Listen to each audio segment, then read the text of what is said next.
My mother-in-law burned me with a hair iron, so I exposed my husband's lies and took my life back. Despite your prolonged unemployment, you exude an unwarranted confidence, I exclaimed, lifting my gaze from the laptop where I had been diligently working at the dining table. A sharp pang shot through my neck, causing me to cry out in pain. As I turned around, I found my mocking mother-in-law brandishing a hair iron. I recalled seeing her preparing to go out in the washroom earlier. Now she was pressing the hot iron against my skin.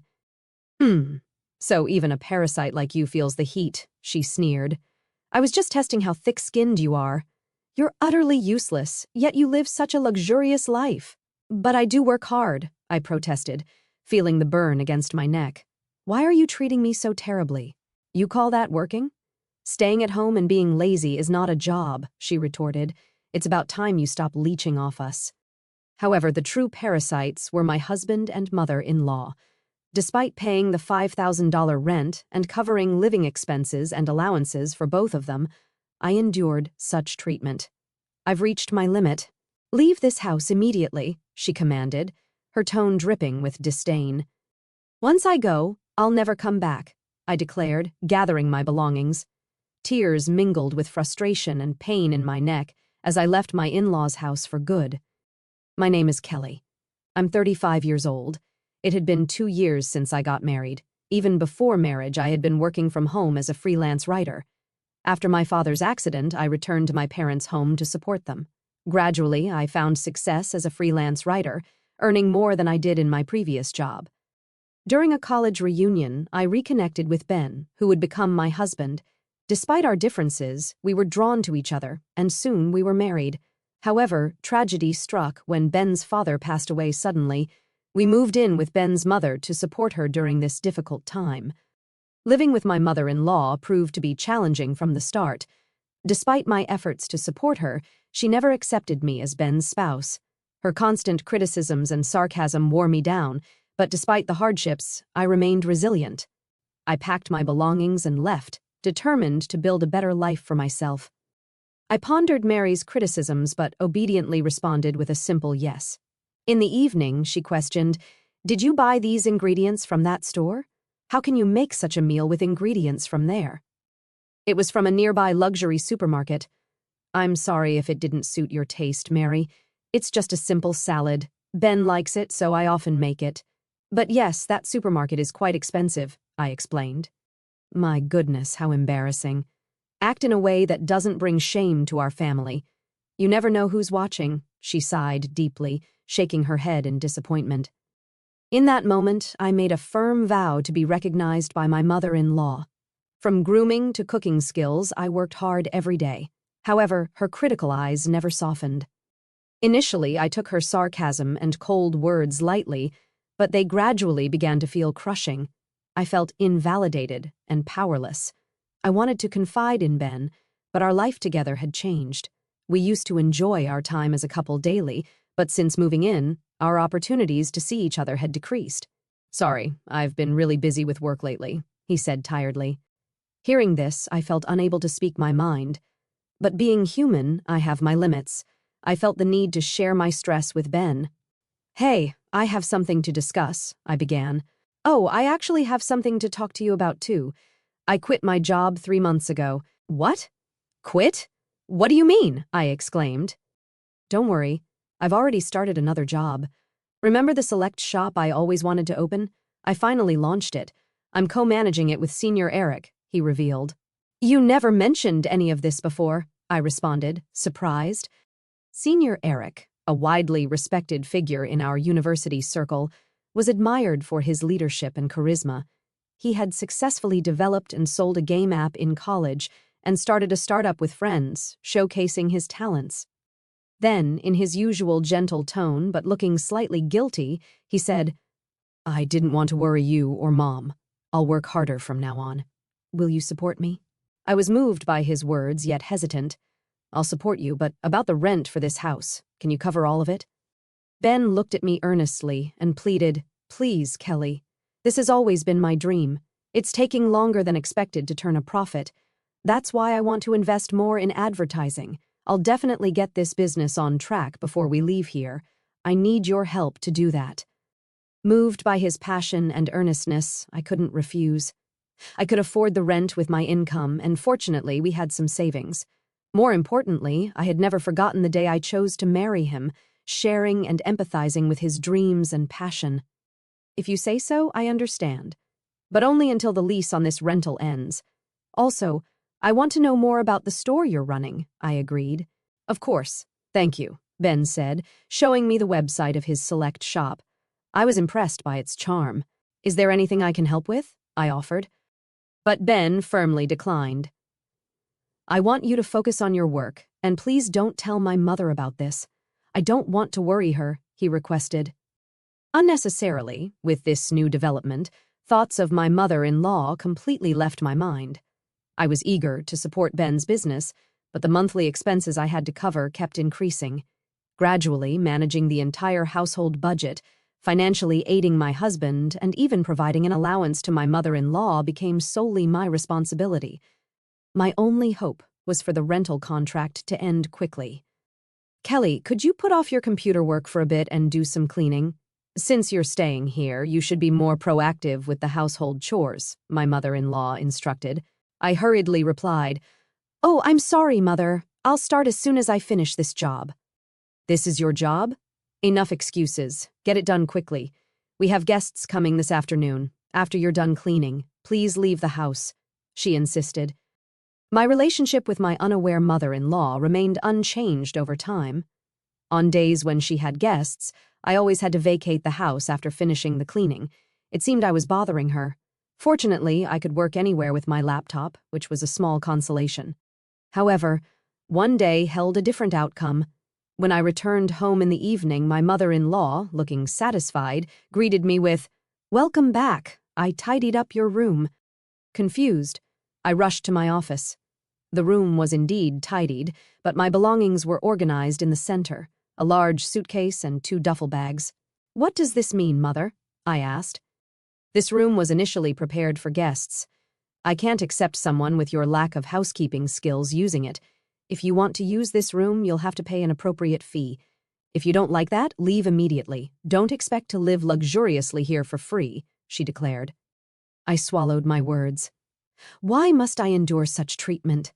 As I silently bowed my head, my mother-in-law said with satisfaction, "I'll say I don't accept you as Ben's wife." With that, she huffed and returned to the living room. Tears welled up in my eyes from frustration. I tried to contact Ben, but he didn't answer his phone. After messaging him about the incident, he replied, "Please bear with it a little longer." Unable to contain my anger, I poured out everything to Ben when he returned late at night. "Just hold on a little longer. I'm stressed with work too. Don't worry about my mother. It's just a bit more endurance," he said. "I'm paying the full rent, and now she wants me to pay for my room too. I can't tolerate her unreasonable demands any longer," I protested. After hearing this, Ben hurriedly tried to calm me. "I'm really sorry. I'll talk to her. Once we leave here, you won't have to see her again. Please just bear with it for a little while longer," he pleaded. "Soon, and then I'll never have to see her again." Ben's words slightly eased my anger. The next day, Ben seemed to be talking to his mother before he left. We had breakfast together, but there were no usual sarcastic remarks from my mother-in-law. Since my room was tidied up, I decided to continue working at the dining table. "Are you leaving today?" My mother-in-law's words made me look up from my computer. Instantly, I felt a sharp pain in my neck. "Ouch! That's hot!" I screamed, turning around to see my mother-in-law with a smirk, holding a hair iron. "What are you doing?" I exclaimed. That was all I could say as I held my painful neck and rushed to get a cooling pack from the fridge. Thinking back, my mother-in-law had been getting ready to go out in the washroom earlier. She had used the hair iron she was holding against my neck. "So you can feel the heat, too. I wanted to see how thick-skinned you are, living such a luxurious life yet being so useless. I work hard, too. Why would you do something so terrible?" My mother-in-law scolded. "Working? You're just using your at-home job as an excuse to slack off. Nothing but an unemployed person. It's about time you consider our situation and become independent." She added, "In reality, I was the one bearing the rent and living expenses. Yet I couldn't understand why I was being treated this way. Before I knew it, I found myself glaring at her. What's with that look? The look of a pitiful person. I've reached my limit. Leave this house immediately, otherwise I don't know what I'll do next. Am I really allowed to leave? I questioned. I won't come back here ever again, you know. Yes, that's fine. I'm fed up with taking care of poor people like you, she responded with intense pain and disappointment evident in her tone. Filled with a mix of emotions, I cried as I packed my things. Since my mother-in-law had already organized my belongings the day before, it didn't take long. I no longer cared about the fate of this house. I left my in-laws' home without looking back. After receiving treatment at the hospital, I went to my usual cafe to calm down. The spacious table arrangement and quiet environment were ideal for focusing on work. As I contemplated whether to contact Ben, I was suddenly approached. "Kelly, is that you?" To my surprise, it was Senior Eric. "It's been a while. How's Ben doing?" "Senior Eric, long time no see. Ben is in your care. I heard you were the co-owner," he remarked. I apologized for not greeting him earlier, explaining that I'd only helped with the website design at Ben's request. However, Senior Eric was taken aback, saying, "Co-owner? What do you mean? I just helped with the website design on Ben's request." I was shocked. He lied. Then Senior Eric mentioned, "I heard you were the sponsor." This revelation surprised me. Ben had rented a different apartment and seemed to have worked hard for the first few months. However, he had others manage the inventory, shipping, and promotion for the online shop from the beginning. Despite Senior Eric's advice to do it himself, Ben insisted it wasn't the role of a businessman. As a result, there was no increase in foot traffic or sales, only mounting expenses. According to Senior Eric, Ben was now deeply involved in internet business, paying high consultant fees. He was living extravagantly, acting like a business owner, and sometimes mistreating his juniors. I was at a loss for words. The reason I had to cover my mother-in-law's allowance was that they had used up my father-in-law's inheritance. Ben's recent requests for financial support were probably because his funds were running low. He hadn't told me about the inheritance, perhaps for that reason. Doubts connected with Senior Eric's words, and everything became clear. I got up, thanked him, and left the cafe. Before I knew it, I was in front of my parents' house. Seeing me with my luggage, my father looked surprised. Tears overflowed as I saw the faces of my parents, who I had been holding back my sorrow from. "Tell us what happened. Your mom and I are always on your side," my father said. "That's right. You always try too hard on your own." Their warm words made me cry again. Crying, I told my parents everything, the terrible treatment from my mother-in-law and the fact that I was bearing all the expenses for my in-laws' house. My parents were both outraged and cried with me. "There's no need to go back to your in-laws' house. Live for yourself from now on," my father said. His words deeply resonated with me. After talking about everything, I felt a weight lifted from my heart. What had I been living for these past months? The only message from Ben was a short one asking, "Where are you now?" After ignoring several similar messages, his attempts to contact me stopped altogether. My existence must have been just that insignificant. More than sadness, I felt a firm resolve. Just by having a meal with my parents, I could feel the warmth of a family. Maybe what I had been seeking were such simple moments of happiness. While staying at my parents' house, I gradually felt like I was regaining myself.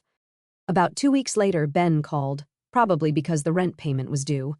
"Kelly, where are you? Have things calmed down with Mom? She feels bad about it." "Aren't you coming back soon?" he inquired. "I'm at my parents' house now. I plan to live here from now on. Your mother said she's tired of taking care of a poor person like me, and I'm not going back." "Let's get a divorce," I calmly conveyed. "Wait, why divorce?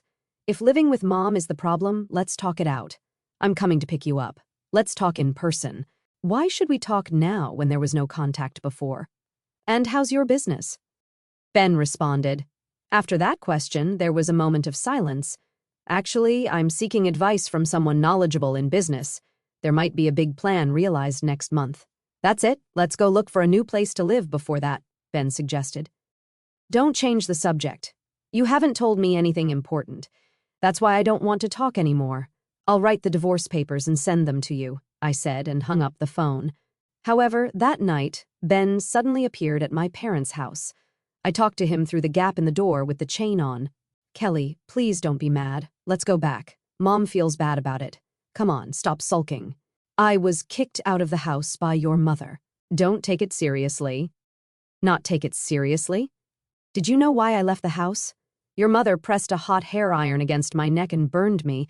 I don't know what else might happen, and there's no way I can go back, I explained, showing him the burn mark on my neck. Did Mom really do that? I'm sorry, I didn't know. Why didn't you tell me? Mom told me it was just a simple fight. I'm really sorry. Are you okay? Ben apologized. A simple fight? His flippant words made my anger boil over. I had planned to decide on a divorce without facing him, but my indignation overflowed.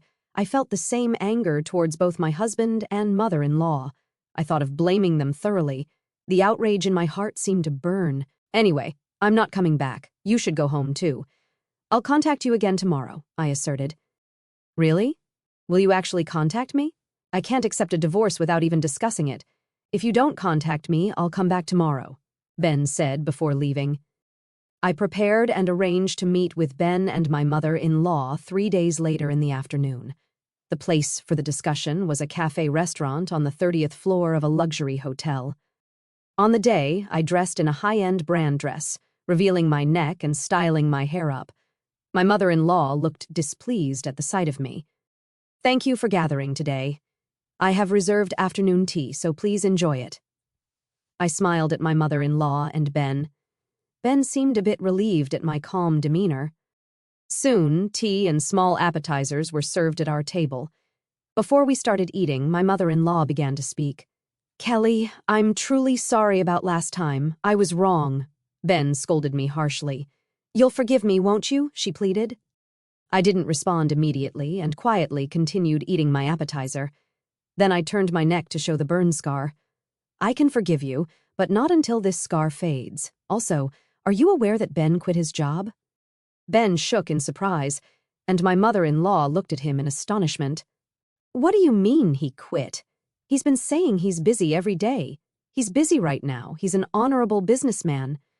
Wait a minute, Ben. My mother-in-law panicked. What do you mean, businessman? Did you start your own business?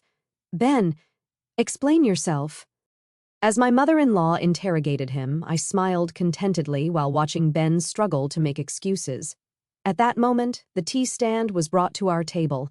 I enjoyed the delicious-looking sweets while watching Ben and my mother-in-law argue. The view from the luxury apartment was great, but the view from this 30th floor cafe was also special. By the way, Ben, what have you been doing lately? I inquired. I heard from Senior Eric that you quit the select shop. Is that true? I questioned. Ben, who immediately lost color in his face, looked both surprised and scared. Meanwhile, my mother-in-law tightly gripped his arm, confused and repeatedly asking what happened. Why would you do that? I know everything. Ultimately, you were more obsessed with being a successful person than a businessman, right? Despite having no business sense, you just impulsively went ahead and ended up spending all the inheritance your father left, didn't you? I confronted Ben while my mother-in-law's voice filled with suspicion and anger. Yes, exactly. Ben has used up all your inheritance as well, right? So our household finances are completely depleted because of Ben, I explained, causing my mother-in-law to sink back into the sofa in shock and despair. I have been covering all the expenses for the house. Even the allowance you thought Ben was giving you came from my wallet. In addition to that, I've been paying for Ben's expenses while he's been gallivanting around as a businessman, I disclosed, watching their reactions carefully. Don't worry, Mom. With Kelly's income, we manage, Ben attempted to reassure her. But I wasn't having any of it. Don't joke. I heard you're getting into another business. We're already at the bottom, spending money and just playing around. Stop it now, I asserted firmly. Feeling the weight of the situation pressing down on us as the cafe fell silent, I finished the tea left in my cup in one gulp and declared, I can no longer take care of you two, who are now penniless. You will need to take care of next week's rent payment. And regarding the divorce, let's proceed firmly through a lawyer. Ben pleaded tearfully. I don't want a divorce. Please don't do this. But my mind was already made up. My mother-in-law's face trembled with paleness as she begged for my help. You said before that you didn't accept me as family, didn't you, Mary? As compensation for the burn, I would like you to start with this payment. I hope you still have this allowance, I stated firmly, leaving the two of them in the hotel. Ben remained silent, ultimately saying nothing. Looking up at the high-rise floors from the ground, I hope they felt the sensation of being cast down from heaven to earth, marking the end of my revenge.